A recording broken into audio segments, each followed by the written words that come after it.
Welcome back to The Narrative. I'm your storyteller, Callistra Farrier.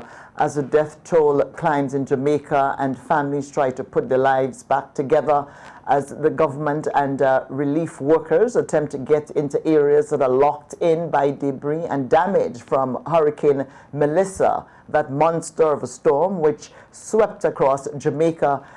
We are joined now by Neika Lewis. She's a Jamaican journalist and news anchor. She's going to be talking to us about what's happening on the ground in her island after this devastating experience that they've had. Welcome to The Narrative, Neika. Thanks, Callistra. As you've rightly said, it was a monster storm, but now we're picking up those pieces and trying to get back to normalcy because there have been quite a bit of relief effort taking place on the ground, especially in Ground Zero, which has been dubbed a section of St. Elizabeth, formerly known for us as our breadbasket parish because of its extensive agricultural offerings. Right now, that's ground zero. That's what the Prime Minister declared as ground zero. And so there are several other parishes that have also been brought into that category of ground zero in description because the western end of the island, which is our tourism hub, so to speak, St. James, we're talking Hanover, Westmoreland. So if you've heard about Negril, if you've heard about sections of Trelawney, those are the areas that were hardest hit as well as St. Elizabeth. And so agriculture took a major battering. We're trying to recover quite a bit of the extensive damage to that sector right now. Manufacturing from the agricultural side of things, where we're talking about seasonings and other green items, those also have been struck. And so it's really the rest of the country that's having to carry the GDP now, having to carry the country back to normalcy as early as possible, while the western end and the sections of central Jamaica pick up those pieces. And what about you? Because, you know, we're always on the ground. We're always at ground zero. We're always telling other people's stories. Where do you live? And were you in that zone that is now designated as ground zero? How are you? And how's your family? How's your community? How did you fare? Thanks for asking that, Callistra. So, as a journalist, you rightly say, I was on air in Kingston, Jamaica, while this was destroying my hometown in sections of southern Trelawney. That's where I grew up. That's where my family members are currently. My mother, grandmother, all of them. My father lost his roof. He lost several yam farms because Trelawney is known as the yam parish. We do quite a bit of exporting of yams there. And we lost a lot, but we have life. My grandmother fared very well, even though she lost a whole section of bananas and other crops that she would have planted. But we are grateful for life, and that's what the sentiment is on the ground here in Jamaica. Most people, despite their losses and the devastation, have said, you know, we're resilient, and it hurts, it's hard, it's very hard, but we are able to continue because we're alive. There's 32 people who never made it back out of Hurricane Melissa. Some of them, the bodies are still being retrieved. We've had international aid in getting to some of those communities because some of them are still underwater. Some communities in Westmoreland, Trelawney, still marooned. Roadways have been burst in multiple pieces. They are unable to access those communities as we speak in some cases. And despite the efforts of the local authorities, it will take more than just a Jamaican push. I've seen the region jumping in. CARICOM members have also been rendering assistance. And I understand that Barbados, Trinidad, Cayman Islands, several other Caribbean countries have been jumping to the call to help Jamaica. It will indeed take months, perhaps years, to recover from this. And Callistra, why it hurts in some of these parishes so much is because the rural poverty is different from the urban poverty. And while many of these people would have had the opportunity to build nice houses, so to speak, many of them are not at an age where they're able to rebuild on their own without some sort of support. Losing your roof, losing your entire home, losing your farms, all the things that people relied on for an income, it really will mean a major setback in these communities, especially in Western Jamaica, where I'm from.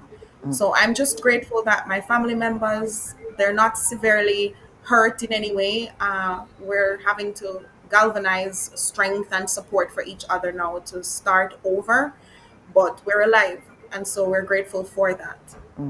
Good to hear. And how, or, in times of disaster like that, you see sometimes the worst of us and, of course, the best of us.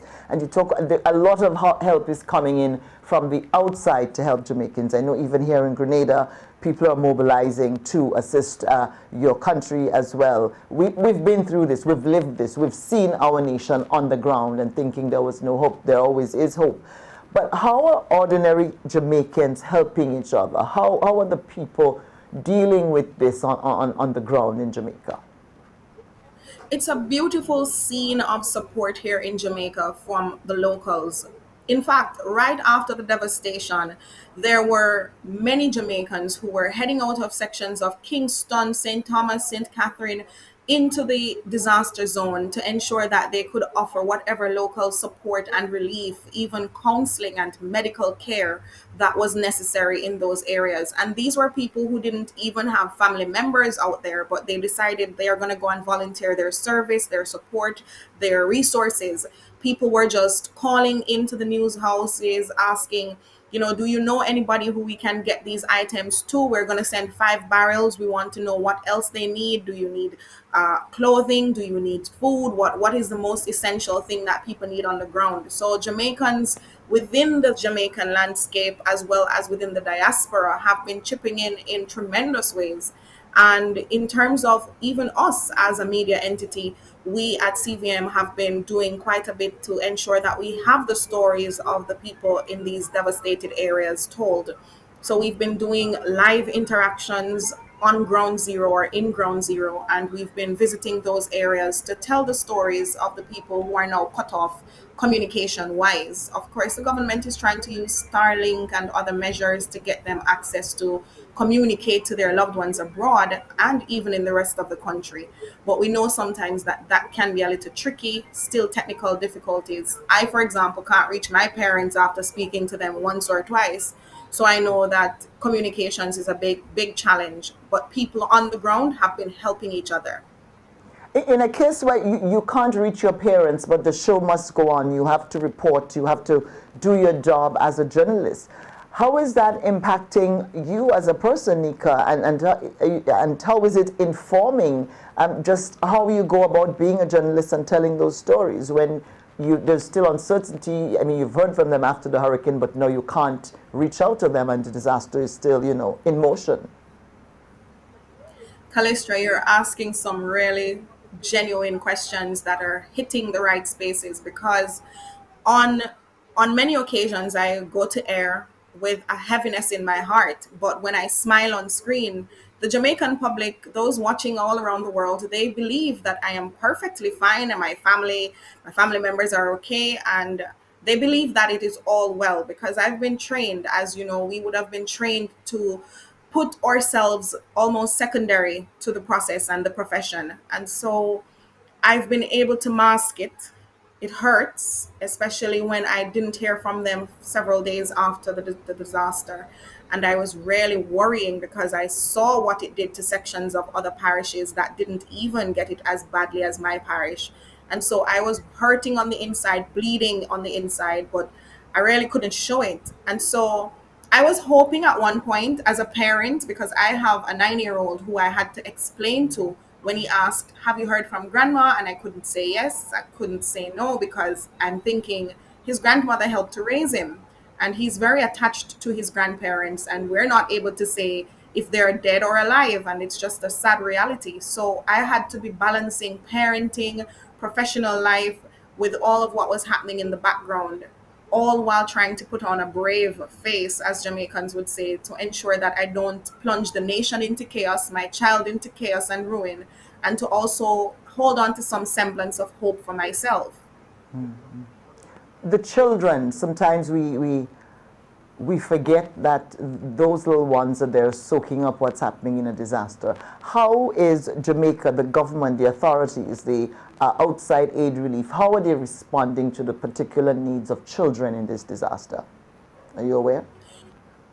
Well, yes, in terms of the most affected areas of the island, those areas we would have seen some amount of interaction with parents and children in shelters, because some of the shelters are still being utilized. We had over 881 shelters at the start.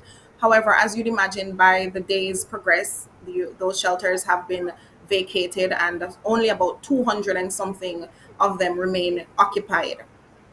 In those shelters, we know that the relief agencies and counseling support have been offered at intervals. Is it enough? Perhaps not. Do we expect the government to do more? Yes, we do. Are Jamaicans calling on them to act responsibly in this time and act in a way that is non political? Yes, they are.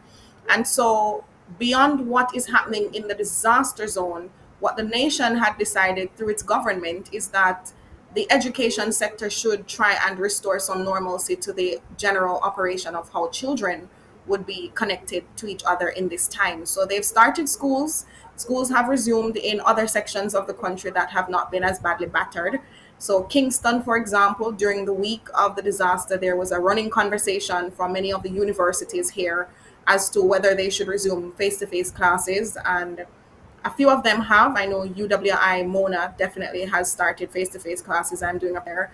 And in terms of the smaller children, these students now are back in exams. Some of them have done exams. My son did exams last week. Some of them have been receiving counseling through the schools and others elsewhere in the communities. So there are efforts to help with the psychosocial aspect of the trauma.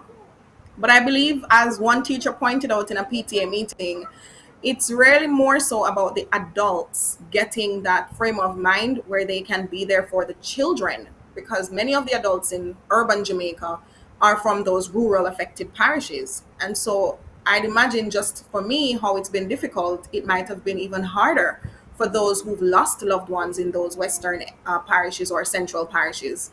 And so it's really about getting some trauma support for the parents right now and the ones who have to deal with the loss of loved ones in other parishes. And what would you say at this time would be the most urgent need for Jamaicans, particularly those in Western Jamaica, St. Elizabeth, the areas in Negril, Westmoreland, those areas that you mentioned? Water, shelter, medical support, psychological care.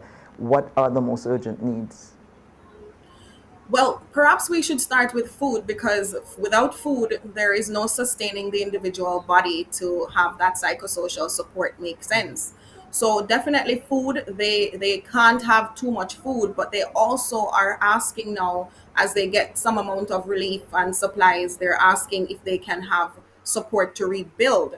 The government has put some programs in place, and some of them include grants for uh, renovation, or through the National Housing Trust, they've established programs that are supposed to offer loans and other means to assist people with rebuilding.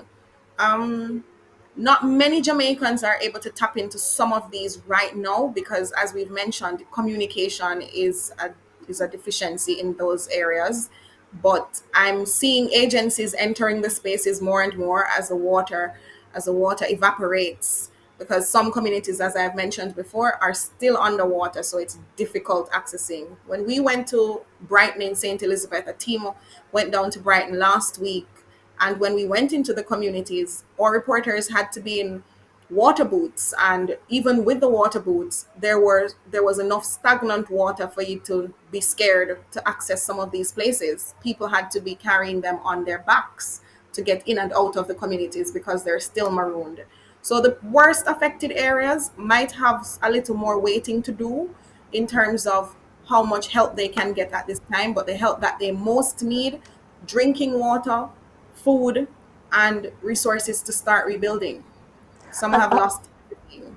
how has the government responded with people in areas that are locked off because you can't really get to them, they're not as accessible? Those are situations where the humanitarian crises and escalation of the disaster can happen. You may have health situations, stagnant water, decaying bodies, and that kind of thing. How would you assess the government's response to those areas that run the risk of an exacerbation of this humanitarian crisis that Jamaica now faces? Well, I won't necessarily give you my perspective on it, but what I will tell you is what the people on the ground here have been saying. And even recently, in an interview with the church community, some clergymen were saying that it is high time that the government responds in a more efficient way to access these people and those communities. They have been using helicopters from the Jamaica Defense Force and other United Nations relief vessels to get into some of those communities. But as we've said, it's felt like it was not happening quickly enough because there were bodies on the ground in sections of Westmoreland days after. Even now, we are unclear as to whether all the bodies that have been spoken of have been retrieved. But we do know that the government says it's doing all it can. And critics of the government have said, no, you've not done all you can because you would have heard in advance of the disaster what was likely to happen. And you would have had an idea that if it's anything like Gilbert was a leveler, as we now call it. And so if it's worse than a category 4, being a category 5, unprecedented, it must have taken some additional planning and strategizing to get into these areas, which you would expect would naturally be marooned. So it's a 50-50 response on the ground. Some Jamaicans are saying, give the government a chance, let them adjust, wait until the bond assets have been released and see what else can be afforded to the people on the ground who are suffering. But for now, I think the general feeling, even among the private sector stakeholders, is that more needs to be done and quickly. And it's early days, and the damage is being tallied. But what are the preliminary estimates? Jamaica tourism is a very huge deal for Jamaica. What are the estimated projected losses so far that you're hearing? Well, I haven't heard anything extensively from the tourism minister as yet. I'm sure he will be giving some of those numbers in short order. I've also not been able to hear specifics from certain industries or sectors, but what we do know is that one mayor just in Montego Bay, Richard Vernon, he said that it will take billions to rebuild the second city, and that's a tourism hub, on the western end of the island. But that's just one city or one hub. In terms of St. Elizabeth, the agricultural loss, the infrastructural damage, all of that, I'm hearing people in the region talk about billions to rebuild, but I'm sure it might be a little more than that.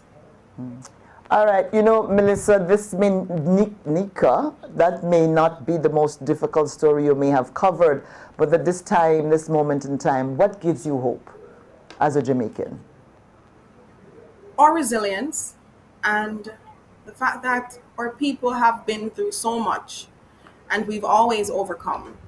When the pandemic came, many of us were oblivious to what was coming. We weren't clear as to how to respond. And even though the government was trying to do its best at that time, as many would say, it was still some amount of doubt in the minds of the masses. We're at a point where, again, we're hit with something that feels bigger or as big as a pandemic. And we came back from the pandemic with growth numbers. We came back with a few historic wins. And so I'm thinking that this will only see us coming out stronger. We are a resilient people. And I'm not saying that lightly. Jamaicans know how to say, we have a term young people use here where they say things tough, but we tougher. And those are the little things that give me hope. The fact that there are young people who are going back to their rural hubs to help the elderly, to ensure that things are done on the ground in the ground zero. That gives me hope.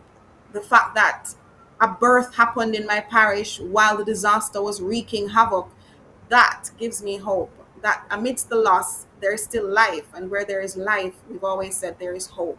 So we will rebuild. It will take some time, but we're coming back stronger. We are known for that. I always say the black in our flag because it's black, green, and gold, and it symbolizes hardships there are, but the land is green, which is the green, and the sun still shines. Thank you so much, Neika Lewis, for joining me here on The Narrative to shared the story of Jamaica with us at this time and here the narrative. We wish you all the best in your reporting. Stay safe and hope that you're able to reach out to Grandma and Grandpa as soon as possible and things settle down for you personally as well. Thanks for being on. Good luck. This is The Narrative. I'm your storyteller, Callistra Farrier. More when we come back.